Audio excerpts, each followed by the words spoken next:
Mimi. So this is the Monday, April 11 meeting of the Yolo County Transportation District Board of Directors pursuant to Government Code Section 54953 E1. We're meeting via teleconference. That statute and the executive order that accompanied it authorizes us to do this. This is, I think this may be our last meeting in this fashion, doing it in this fashion. Of course, that's all contingent upon changes that may or may not happen in the trajectory of the COVID pandemic. But at this point, it looks like we're emerging to our May meeting in person. There is opportunity for people to comment during this meeting, and I'll let Mimi describe that, and then determination of a quorum and call the roll. So Mimi, would you like to do that, please? Yes. Yolo County. Here. City of Davis is absent. City of West Sacramento. Here. City of Winters. Here. City of Woodland. Here. And then UC Davis Here. and Caltrans. Here. Wonderful. So we do have a quorum. Yes, we did.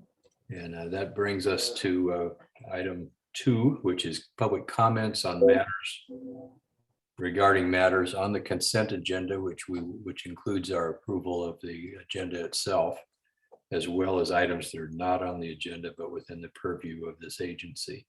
And note that the board is prohibited from discussing items not on the agenda by law, and just because it would be unfair to others who might want to be involved in those conversations. So with that, are there any people who are attending now who would like to, who indicated they want to address us? Maybe do you see any raised hands or I any do other not indication? see any public comments. Okay, do we have any written comments that have been submitted to us? We do not. All right, very good. So that brings us to the consent calendar. It's items 3A through F. Autumn, is there anything you want to remove from the consent calendar? No, Mr. Chair. Is there any member of the board who would like to remove anything from the consent calendar? And if not, is there a motion to approve it? Lauren will move the consent calendar as written. Stellar. One second. Okay, I think Stallard was first up. So motion by Lauren and second by Stallard. Now please call the roll on the consent agenda. Yolo County. Aye. City of Davis is absent. City of West Sacramento. Yes. City of Winters. Aye. City of Woodland. Yes. Motion passed. Very good. Thank you. That brings us to item 4, administrative reports. Autumn, I think this is yours. Yes, thank you, Mr. Chair. So this is the recently reformatted agenda item where we cover a variety of different reports. So we'll start with reports from board members. If any of the board members would like to offer any reports on any items that are matters that are related to YCTD's mission or purview, this is the time to share those. Madam Chair or Mr. Chair, Yes, Tom. I'd just like to mention that, one of the exciting things I think of for our future is becoming more of a full range transportation agency. And, I participated in the development of this agenda, and I think it's almost totally bus related. And I think in the future, we should try to work to get more things on our agenda to show that we are a well-rounded agency in transportation. And possibly that makes me think too, we talked previously about renaming ourselves. And, I think Jessie mentioned that she loved Yolo Go. I like that too. But I think we need to help our public understand that we're here for all transportation. As just another example, May is Bike Month, and we really don't have anybody championing that in Yolo County currently, but I think it'd be something if our agency isn't prepared to take on this year, that we should become the champions of bicycling countywide as part of our mission. So that was just an observation I wanted to share with my fellow board members. Thank you. Thanks. Very interesting and on point. Thank you, Tom.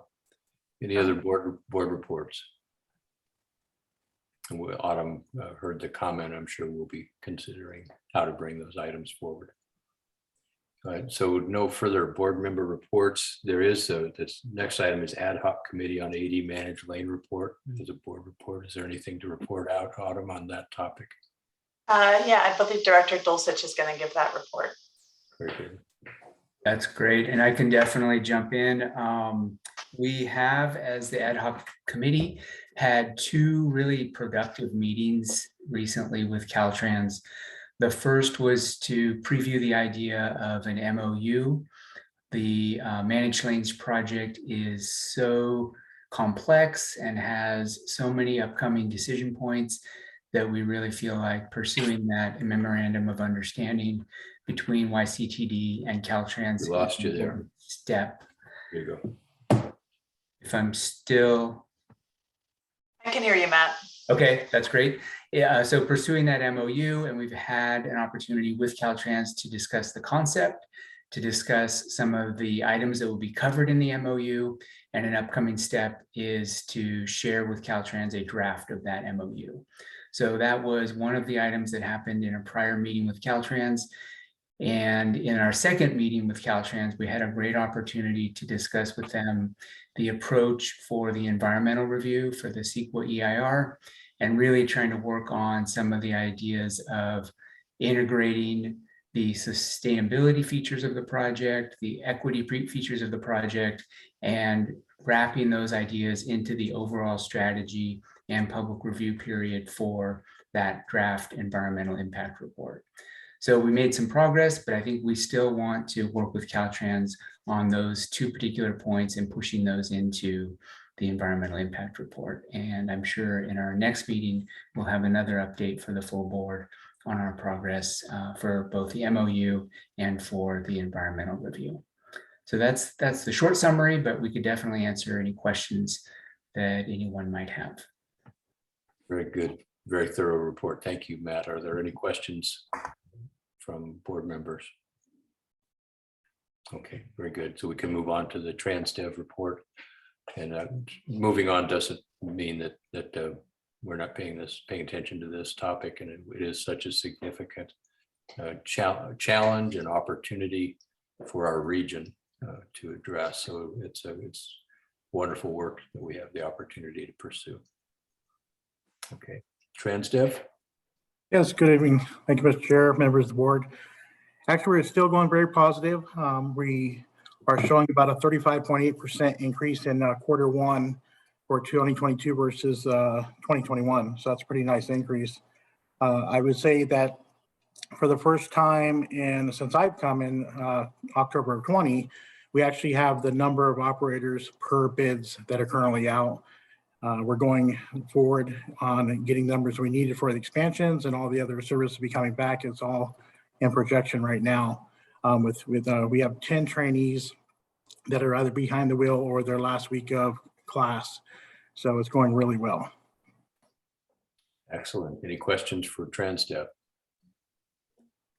Good news. Yes. Thank you, Michael. Good work. Thank you. And that brings us back to Autumn's Executive Director report. Great, thanks so much, Mr. Chair. So as you all know, last week we were sad to say goodbye to Jose Perez, who's been our Deputy Director for many years. For I think about 5 years he was with YCTD.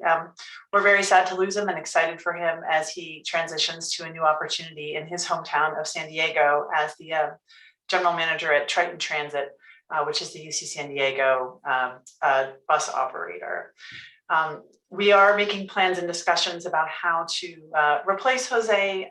We'll be bringing a revised and updated job description to the board for approval next month. We'll be working very quickly to fill, of course, that very important role and thinking about the ways in which we may want to, again, every crisis is an opportunity. So again, thinking about how we may want to do some restructuring around emphasizing different aspects of that role, looking at where Jose and I had complementary strengths and thinking about how we can have a new person in that role who, as much as possible, complements the other members of the team. So stay tuned for more details on that next month. To the Director Stollard's comment, I did want to make a note that May is indeed Bike Month, and Yolo Commute, our TMA, which is staffed by YCTD staff, is actively working as part of the Regional Maze Bike Month effort. So we are putting together promotional materials in concert with our partners at the region. And so more information on that will be coming in our newsletter this month and how folks can engage. And on that note, I wanted to share that thanks to Brian Abinat, our new senior planner, we inherited a small fleet of bikes from the Cannery Project in Davis that are now YCTD staff bikes that live at the office and that we can use to do errands around the city of Woodland. So we're very excited about that, and the fact that they were free. And Brian fixed up all the flat tires, and they're now parked in our office. So we're looking forward to having a bit more of engagement of our own YCTD staff for May's Bike Month. And speaking of Brian, he is getting started on the intercity bike project, which we are now calling the Yolo Active Transportation Corridors, or YATC project. Currently, we're in the phase of interviewing our agency partners and also convening a couple of stakeholder focus groups to really get input on the project approach, and in order to really inform the scope of work before we take that out to bid for a consultant who will lead up those efforts. So we've had some great conversations already with City of Woodland, West Sacramento, and Yolo County staff, and we're looking forward to those stakeholder focus groups coming up in the next few weeks. And so Brian is planning we're going to bring a report to you all once we've concluded those efforts to kind of to talk through the kind of proposed scope of work and approach to that project. And then the next step will again be going out to procure a consultant. So more substantive update on that coming soon. I also wanted to share that the finance team has been hard at work. We have our new payroll system. We're working on getting that ready, hopefully to launch in May. And our new accounting system we're getting ready to launch July 1, concurrent with the new fiscal year. So excited to see those important transitions moving forward. We also have had a meeting of our technical advisory committee just last week. It's first meeting of the year where they talked about the upcoming budget, and you'll be hearing more about that from Leo and I when we talk to you about the budget coming up. But a good meeting, and the TAC is going to be meeting quarterly for the rest of this year is the current plan. So we're finalizing their meeting schedule for the remainder of this year. And that's my report. Happy to answer any questions on anything I didn't cover. Good, thank you very much. And I think the board is all wants to congratulate Jose Perez on his new role and thank him for his service here. So perhaps we can send him a written thanks since he's not able to be with us this evening. And a very good fellow to have been with us for all these years. It would be great to send him flowers, not to interrupt you, Chair. It would be great to send him flowers. I mean, he's just such a wonderful person. And he was somebody that I worked so closely with when it was my term as chair. And for him to go from his position to acting chair and back, he was just delightful. And I would just love to send him that message. Very good. I support that. Very nice idea. So other questions of Autumn on her presentation from any member of the board? Very good. So this concludes our reports. I recognize that there may be someone in public who would like to address us on the topics that we just touched on. Is there any public comment on the administrative report item before we move to item 5? There are no public comments. Very good, thank you. So that brings us to item 5. And this is a board chair rotation. Mr. Stallard, would you like to address this? I was going to offer to speak to that if I may, and I'd like to speak specifically to my colleagues. This is the only organization that I have any association with that changes its officers mid-year. And I don't think that's probably the best policy. I think our councils tend to reorganize at the end of the year and appoint to these boards. And it's sort of complicated if it's in the middle of an officer rotation. So I think it would be wiser for us to go to an annual a calendar year style.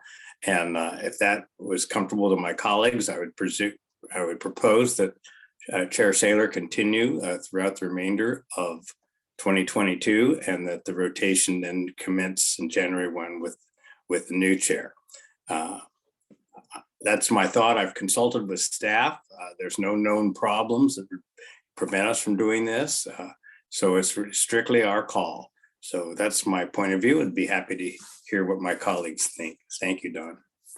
Thanks, Tom. Any comments from anyone on the board?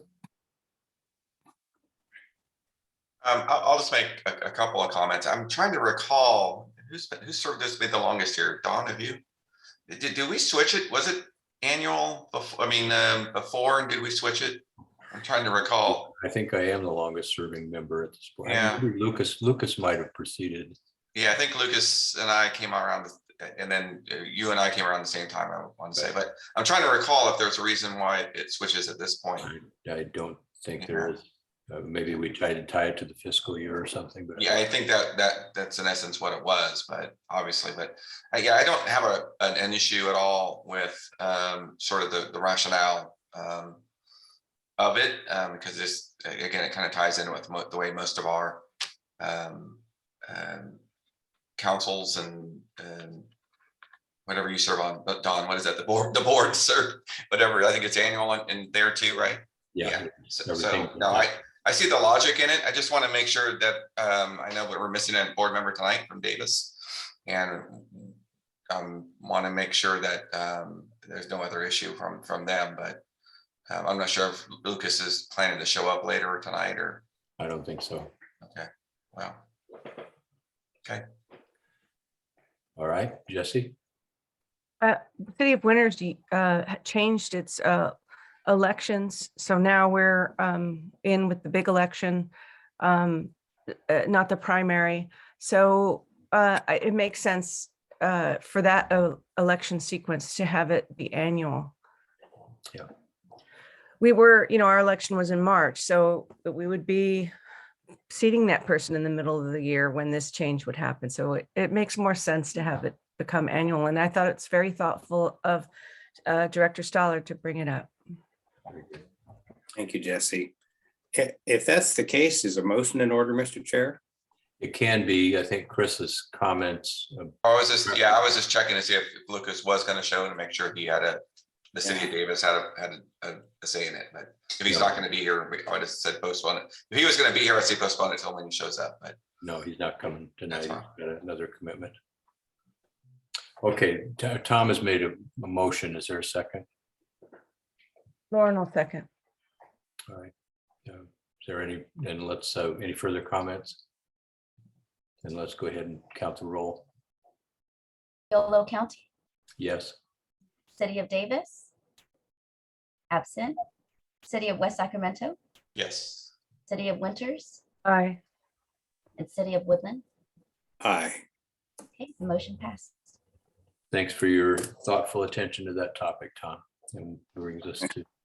You also got a month or two late starting your own term, Don, as I recall.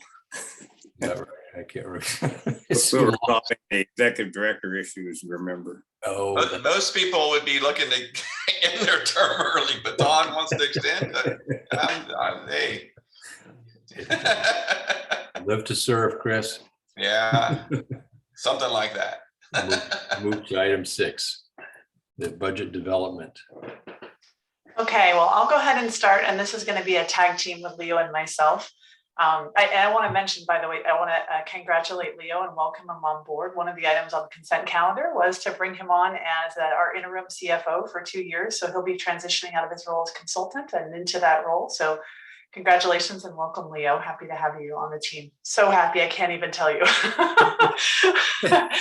Thank you. I've enjoyed it, and I'm really glad to be changing my role and being more formally part of the team. Thank you. So I'll start this item and then Leo will take over. So as you know, it's budget season. And so we wanted to first share with you the timeline and where we are in the budget process, and then talk about our service plan for next year, and then talk about the operating expenses and administrative expenses associated with that service plan. This is really a kind of a building block towards our full budget. That's obviously a very important piece. So our first step, we shared a working draft with the Technical Advisory Committee on April 1st, and then had that meeting with them on April 4th. It was a good meeting. It was mostly, I would say we didn't receive a ton of comments. It was mostly questions, and we were able to just kind of inform them about kind of the work that had been done so far. And it was actually very helpful for me to understand and hear from them about questions about, was it done this way, how it was done in the past. So it's been a really useful, I think, educational process for me as well as Leo, I think, to understand the different kind of conversations and ways in which our local member agencies have worked collaboratively with YCTD on the budget in the past. Our next step is to have a full draft that will circulate to the Technical Advisory Committee, and that statutorily it just needs to be 15 days before the board takes action. But obviously we want to have as much input from them as possible. So our goal is to get that out the door by April 30th, if not sooner. And then at the May board meeting of the YCTD board, you'll have a full draft for review, and we'll be looking for your input and feedback then, and then with the goal of having the board approve the final budget in June. So that's the timeline and where we are in that process. Let's go ahead to the next slide. So in terms of the planned service levels, again, this is really kind of foundational, and this is clearly the biggest part of our budget. So I wanted to just highlight where we're planning to change service relative to what it is currently. So this just summarizes those. So the Route 42A and B, the planned expansion to 30-minute service levels at peak periods. This was, of course, meant to take place last fall and didn't. So you heard TransDev's report. We're hopeful that we will be able to launch that, and we've budgeted for it starting as soon as July 1, because at that point we will be finishing up our service assistance with Unitrans, and believe we should have the drivers to implement that as soon as July 1.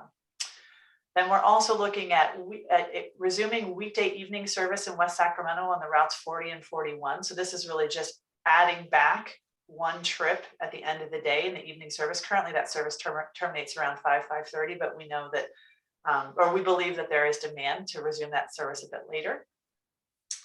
And then the routes 43, 44, 230, and 45, these are our express services that were suspended due to the driver shortage. We've brought back one trip each as of April 1, and we're planning to bring it to about 3 trips each. So about 2/3 of our pre-suspension service levels. So that's our plan is, again, pending driver availability, to have about 3 express trips per route per day, each direction. And then, of course, Woodland Microtransit, we're assuming that launches in January 2023, replacing the current local routes, 211 and 212. We'll keep running the 211 and 212 with no changes to the current service levels until then. And then we're assuming no further Unitrans assistance after July 1.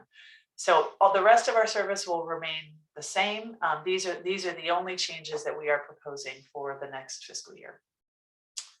And with that, I'm going to turn it over to Leo to talk through the operating expenses. You're on mute, Leo. There you go. That's the the mantra of the Zoom age. So thank you. Yes, I'm now unmuted. This is still very much a work in progress. This reflects what we shared with the Technical Advisory Committee, and we're going to continue working on this, taking your comments and also getting updated information to inform the budget for the next version that you'll see in May. But what we're showing here is on a preliminary basis, we're showing our administrative budget down at about $4 million, which is just down about 200,000 from the way it was displayed for the current year budget. A large part of that change is just that the current year budget included, for technical reasons, some of the engine overhaul budget was included in the administrative budget, the part that wasn't funded by State of Good Repair.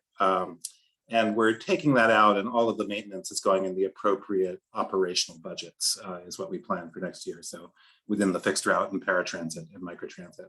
And so that makes the budget appear to go down, but that's really just a shifting of maintenance costs. The labor budget is about 2.15 million that we're looking up now, up about 170,000 or 8% from the prior year.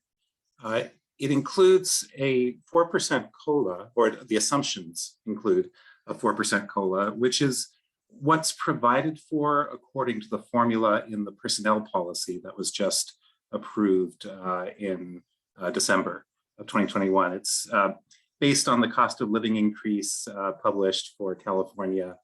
It's a really a lagging indicator. It's based on April 2020 to April 2021.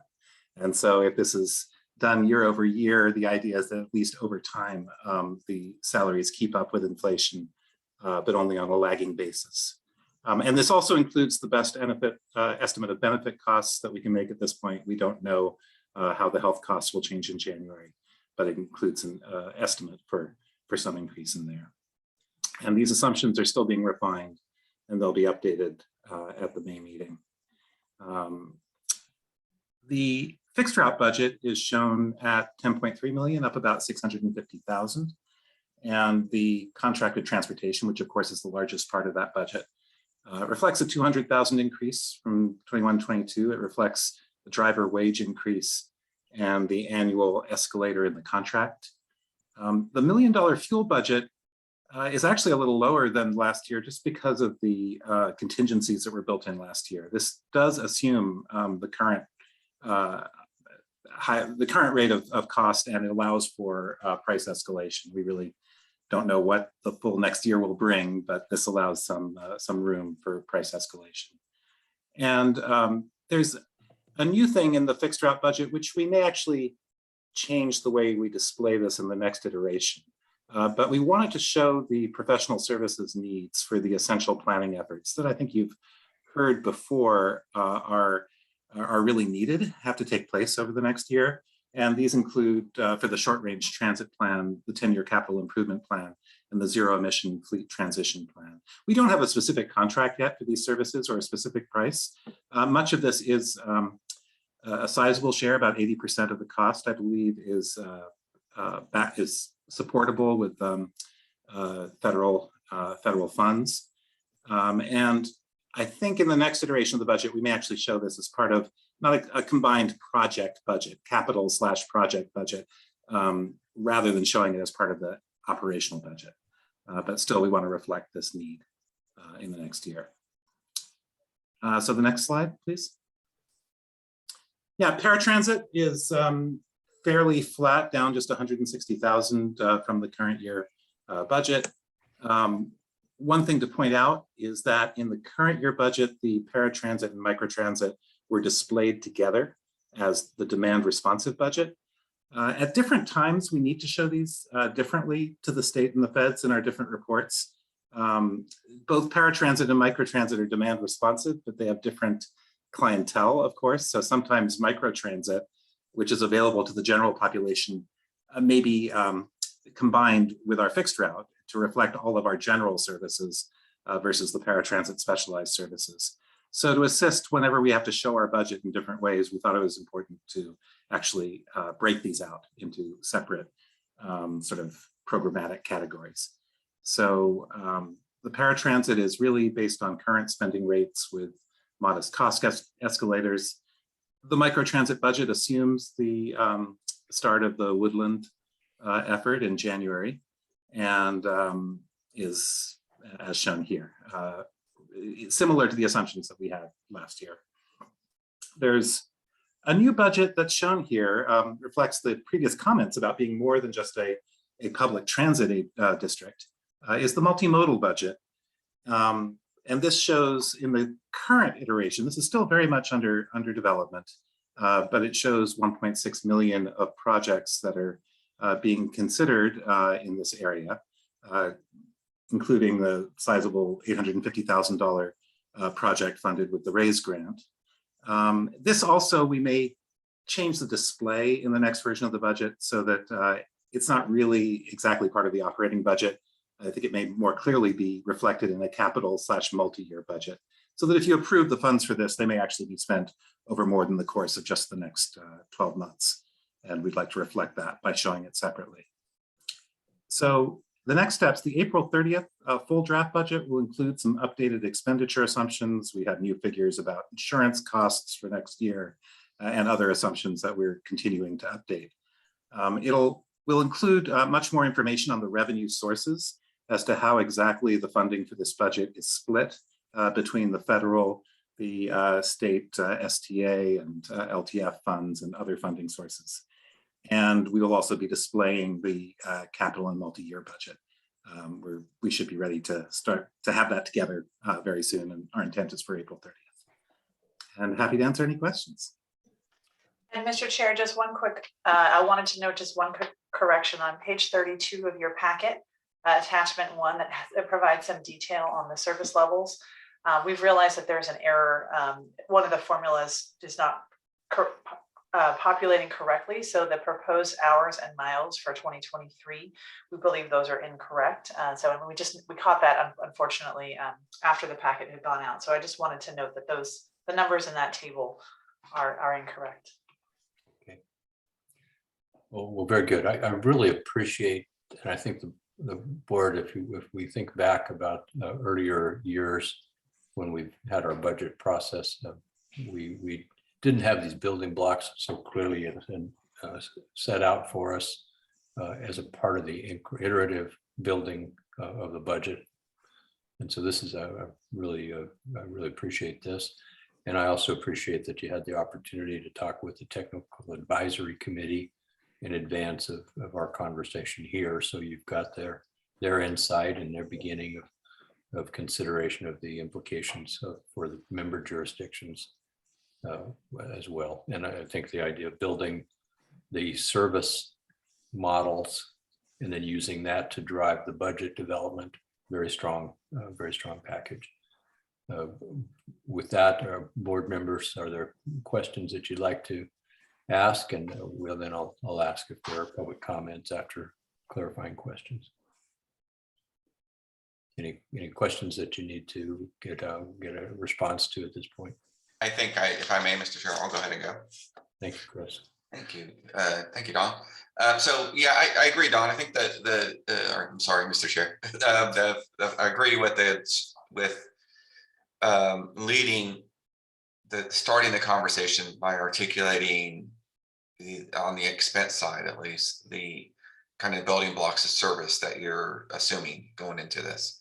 And I'll start with sort of the progress of this in the process question, which is I'll agree with the chair around building out this budget to include the technical advisory committee. I think starting that way is a real for me is real progress, ensuring that the member jurisdictions have full transparency. There's full transparency with them around what to expect by way of service levels in their city and how that correlates to their contributions to Yolo bus and to the services we provide.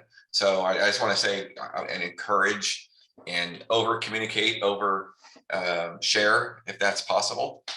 Some of this, I think nobody likes surprises, and frankly, this board has had to deal with surprises in the past, as I think the chair and other members that have been here in the past kind of understood, and especially while we're still going through a kind of post-COVID, or we're getting ready to come back to meetings, but we're still dealing with uneven and inconsistent, unsure return to work around the region, and we still aren't sure about these routes being at what capacity will look like for us. So it will be important for us to understand each component of our services we're providing and where they are. And I think it's smart for us to kind of break those out and see sort of from an expense standpoint what those mean.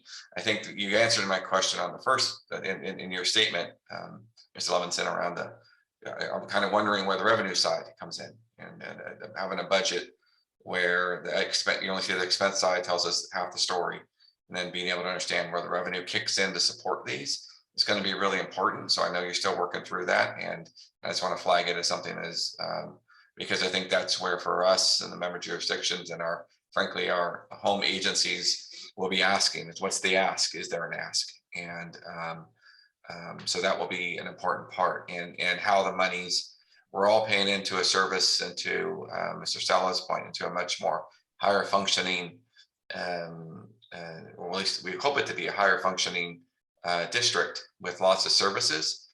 And I think everyone's going to want to understand that, to see those services, how they're built out, how they're budgeted on the expense side is smart, and then how much their contributions will be part of that, as well as grant funding, whatever else.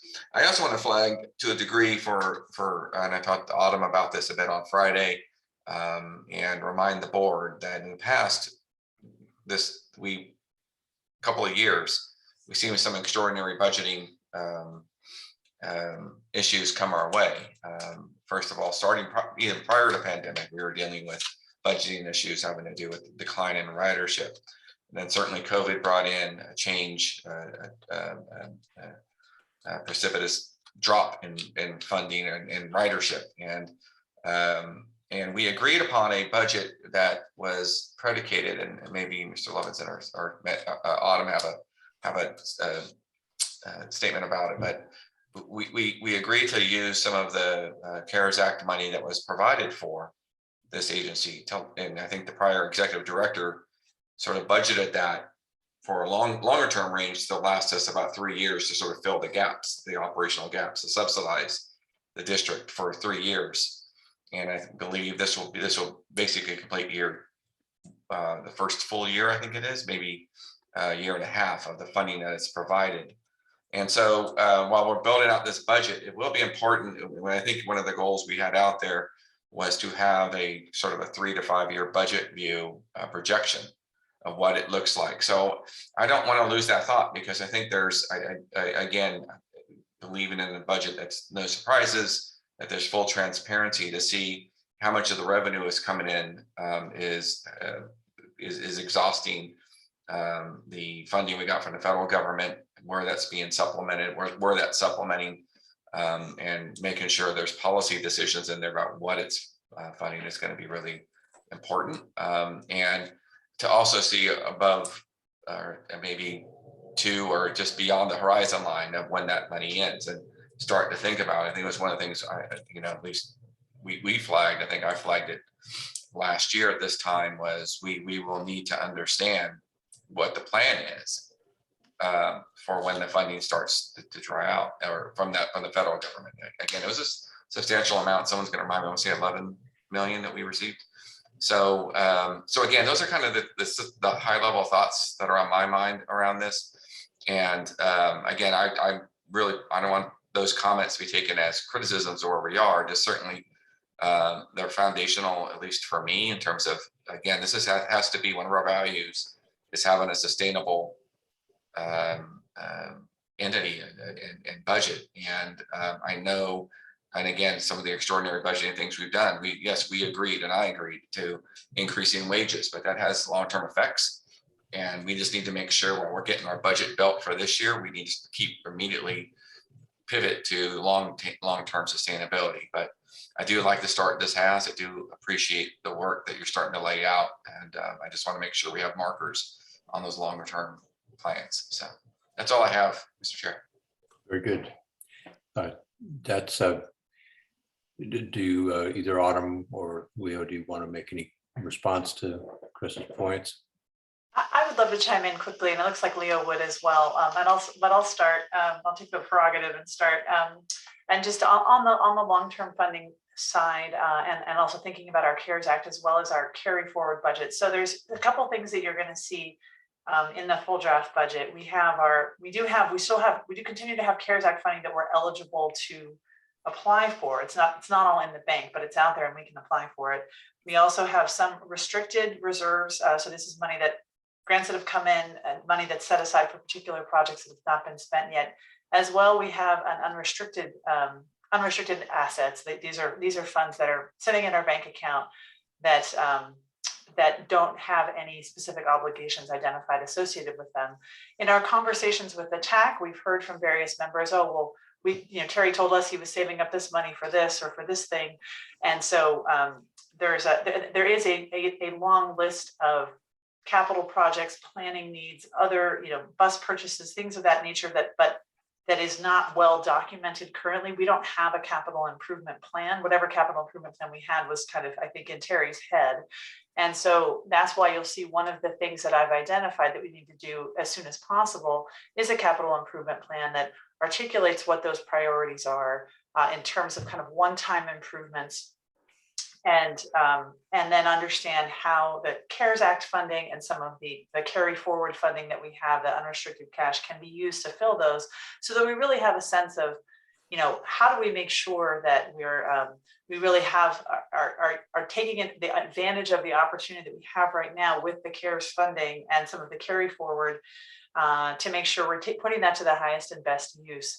And then, so what right now, because we don't have a capital improvement plan, you'll see when the next version of the budget, we're trying to make sure that we go through a really thorough and thoughtful process to develop that capital improvement plan.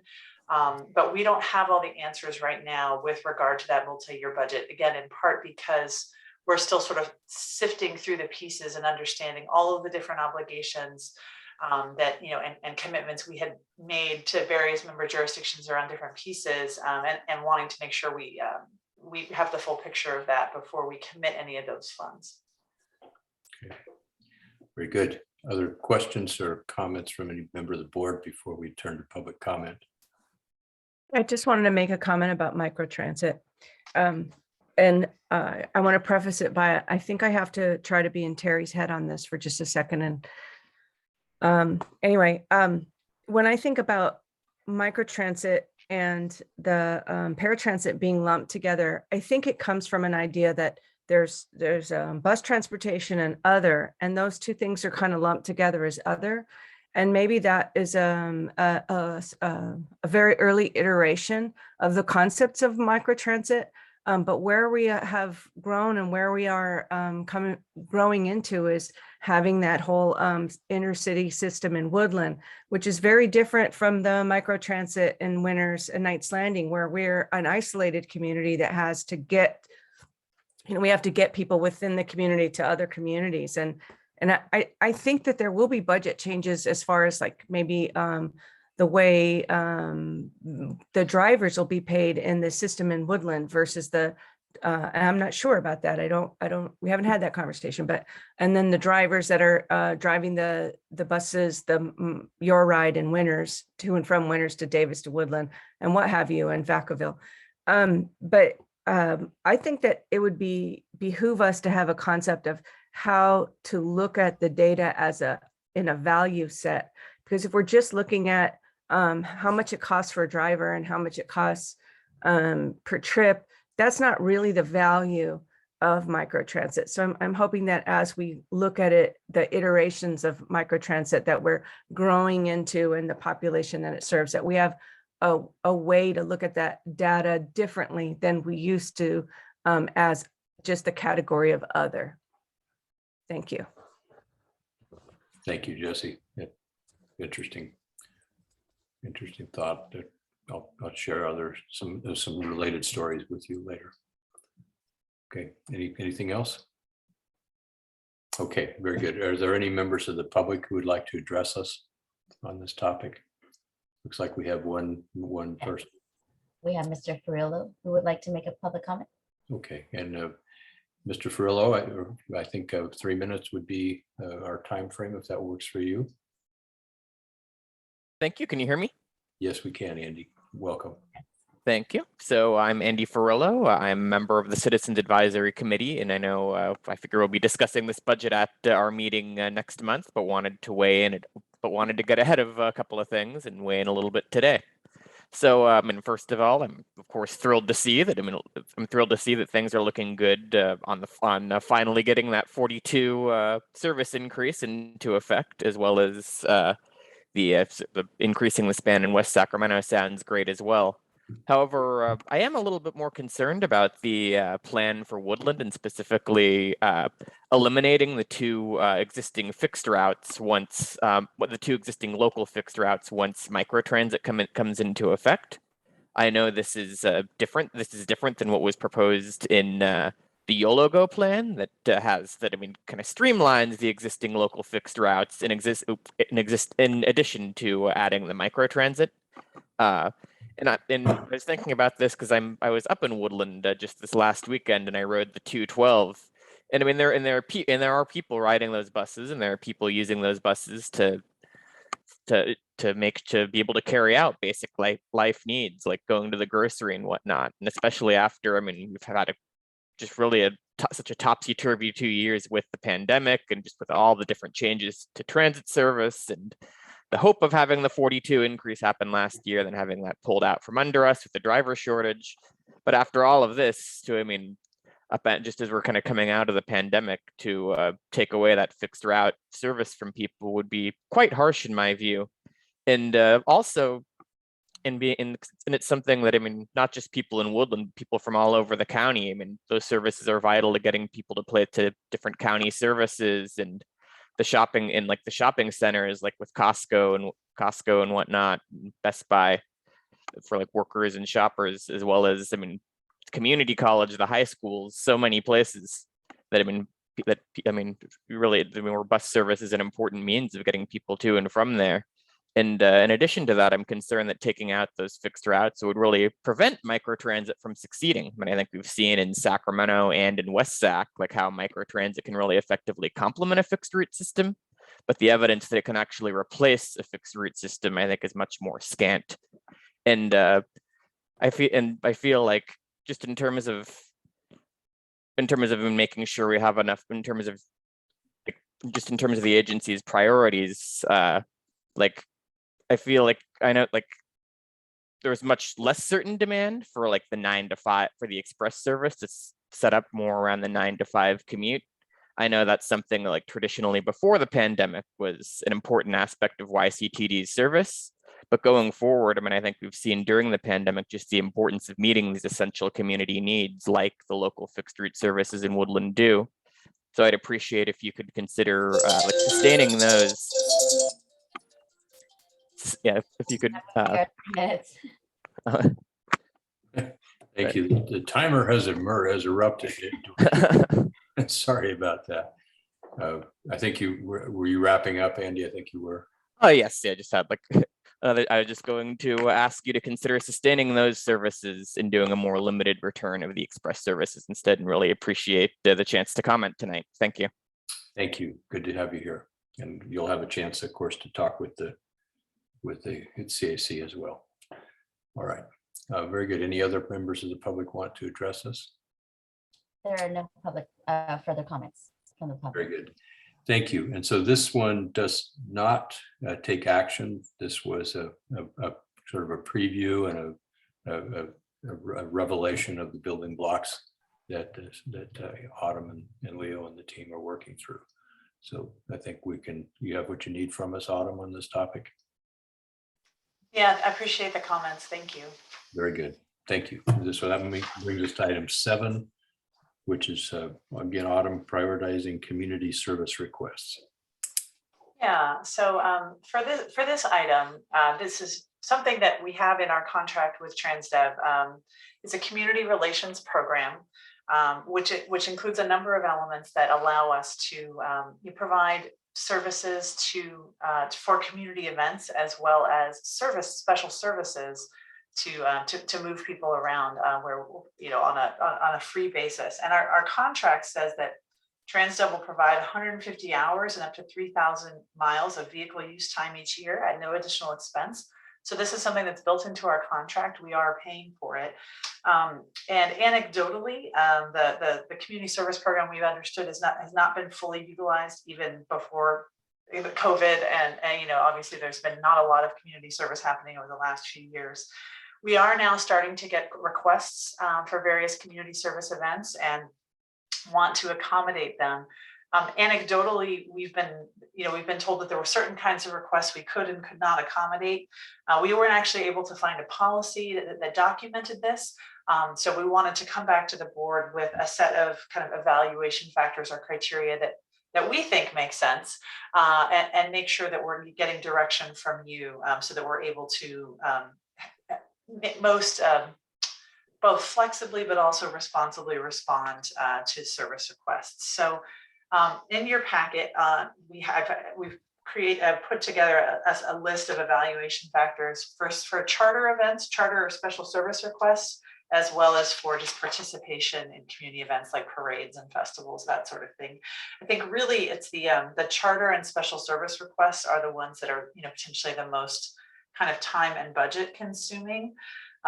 And so the evaluation factors we've identified or suggested are, would the service advance our vision, values, and priorities? Does it benefit a disadvantaged community or demographic group within Yolo County? Are we uniquely positioned to provide that service, or are there other reasonable options available? There are federal laws around charters. We're not allowed to do charters because we would be competing with like the Greyhounds and Peter Pans of the world. So we have to make sure that any service we give would not conflict with federal charter requirements. And for the most part, we interpret that to mean that we just can't ask for money to do it. If it's free, then it's not a charter. How large a share of our community service budget would it consume? In other words, we don't want to give one entity, the lion's share of our budget. We want to make sure we're spreading it around. And then, of course, are drivers and vehicles available at the times requested? So, obviously, drivers and vehicles are limited, particularly drivers these days. And so it's very difficult for us to respond to requests, say in the peak periods in the morning and afternoon during the weekdays. But many of these requests do come for the weekend, and those are times when we have plenty of drivers and vehicles available. So those are the criteria that we've suggested, and would love to hear your feedback on those.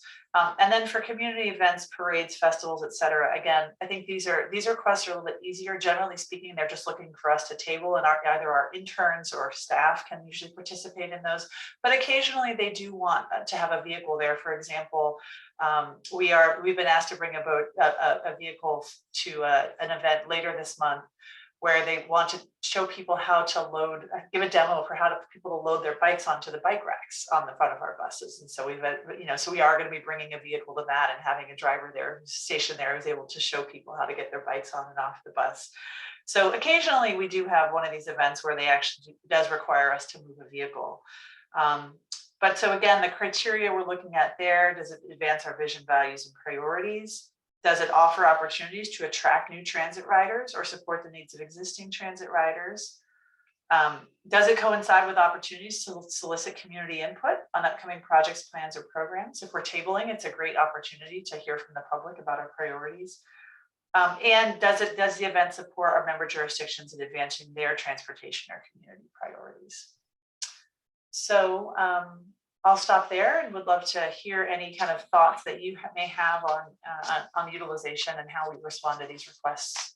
Mostly, I want to make sure we use our budget and that we're getting the word out and that we're able to, we're paying for it. So we should get out there and make sure those services are available to people. In this fiscal year, how much have you been able to use this? And looking back in the documentation, because TransDev is part of their reports to us, they do provide. There is a worksheet that says how many community hours and events, and so far, to my knowledge, I haven't seen any in this fiscal year. So we have pretty much our entire outstanding budget left at this point. Okay. Yeah. Very good. Thank you, Autumn. Are there questions from members of the board? Comments on the factors that are identified as considerations for this community service events? Jesse, did you have your hand up? Yeah, I was just wondering, do you have to meet a minimum or maximum amount? Would you have to meet like maybe 4 of the criteria or 3 of the criteria to be considered, or 1? I was just wondering how to look at the list. That's a great question. I hadn't really kind of put that much structure around it. Again, we were kind of looking to this as kind of factors that we should prioritize, but not necessarily that we would like score applications or anything quite that structured. But if that is the board's preference, we can certainly propose something along those lines.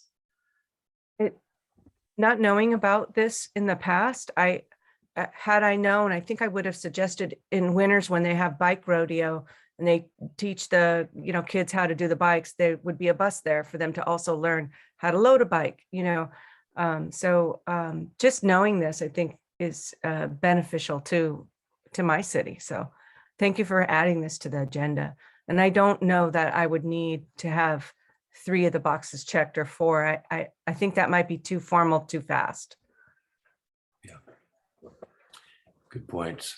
Any other questions or comments?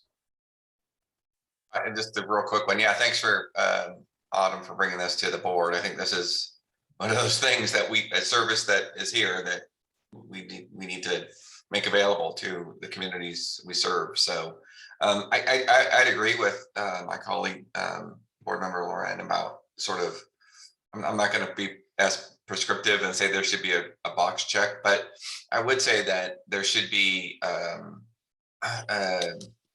some monitoring and reporting out to the board, sort of as these things come up, and sort of an aggregation at the end of the year, a year-end report on how it was used.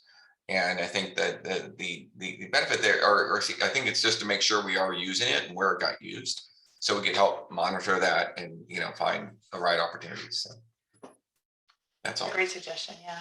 Good points. Anybody else? Okay. Is there any, Jesse? I forgot one. How would I make a request? The wheels are already turning. Is there a process to make a request? Yeah, the process is just to email us, with the request. Yep. Or to have whoever wants to make the request just get in touch with me. Yeah. Or anyone on staff. This is terribly bureaucratic. I don't know if we're going to be able to manage. I could come up with a form. Please no. Okay. Very good. Very good. Are there any members of the public who'd like to address us on this topic? There are no public comments. Okay, so you're asking for feedback and you received it. So I think we've concluded this topic, and we'll move on to item 8 unless anyone has anything further on this one. Okay, item 8 is the what we've all been waiting for, the audited financial statements and compliance reports and governance letter for last fiscal year ending June 30, 2021. I can perhaps start by Sure, introducing there you are. Brian Nash. Yeah, this is Leo Levin. So Leo, sorry, you guys. I was just going to introduce Brian from our auditors. Still, Chair Saylor, still acting as RGS on behalf of the district.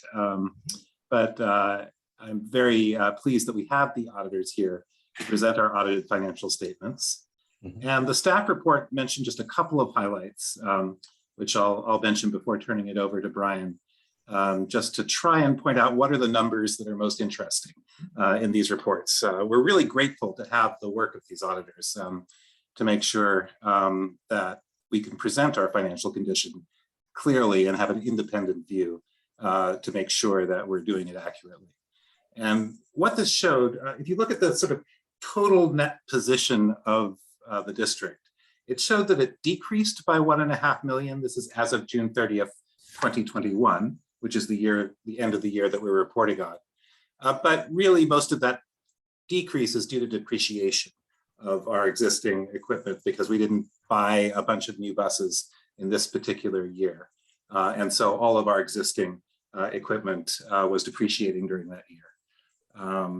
So the unrestricted net position, which looks at really what's available to the district to use at the current level, increased by 1.1 million to 9.7 million. And we had about 6.4 million of cash on hand. Also a good number to look at to know we're not in trouble for making payroll. We do have some cash on hand as of June 30th, 2021, with a further nearly 6 million receivables. Mostly a lot of that federal and state grant funds we were eligible for at the end of the year. And so the budget assumed, our 21-22 budget did, people have talked about how we balanced this year's budget was actually not using CARES Act this year, but using some of the money that had built up from prior years. And so there was an assumption of 2.6 million of that funds being used in the current year. And then we also just recently, the board approved the use of $4 million, 4.1 million, to go into our general reserve. And this is all to say what would be left if we had no more savings this year, just looking at what was budgeted to use of this unrestricted fund balance. It would leave about 3 million in unrestricted funds available to use in future budget years. On top of that will be if we have an operating surplus this year, which we still, I believe that we will have. It depends a little on the federal grant funds and so on that we're planning to draw down. But the way it looks is that we'll probably add to that 3 million by the time we get to year end. And we'll have another update at the next board meeting in May as to the current year status, as to whether we expect that to add to our funds available for next year's budget. So the rest of the notes in the staff report were primarily around the single audit, which is the work that our auditors do to confirm that we've spent and reported our federal funds accurately and compliantly. And as mentioned here, there was one finding which had to do with the accuracy of our reporting as to federal spending. It did not have to do with any of the other compliance. It was really on the accuracy of the reporting.